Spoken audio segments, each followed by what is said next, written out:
Conformément au thème retenu pour cette année à l'occasion de la célébration de la Journée internationale des droits de l'homme en Guinée, ce politologue invite les citoyens à se battre pour un véritable état de droit. Pour moi, l'objectif en fait dans ce thème était de montrer que la jeunesse guinéenne reste quand même la population la plus importante parce qu'elle tourne autour de 60 à 70% de la population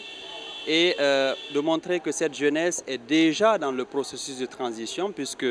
les figures de proue de la transition, le CNRD, sont des jeunes. Ibrahim Diallo, acteur de la société civile et défenseur des droits de l'homme, revient sur l'importance de cette journée internationale.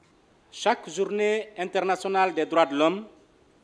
représente une opportunité pour la société civile d'informer les citoyens et d'interpeller les dirigeants sur les préoccupations du moment qui impactent la vie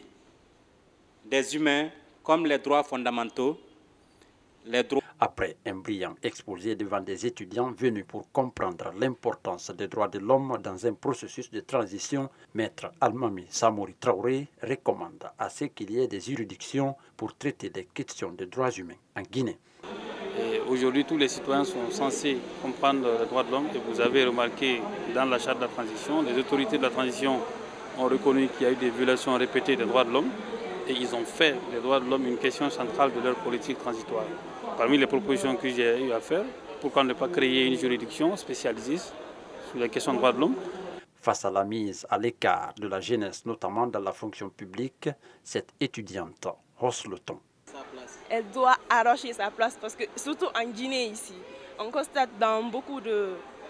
départements que c'est les vieux de 55 ans, 60 qui sont dans les postes les plus sollicités par les jeunes. Depuis la prise de pouvoir par l'armée le 5 septembre dernier, les autorités militaires ont remis plusieurs actes par rapport au respect des droits humains. Des actes que les organisateurs et défenseurs des droits humains qualifient d'un bon départ pour un processus de transition reçu.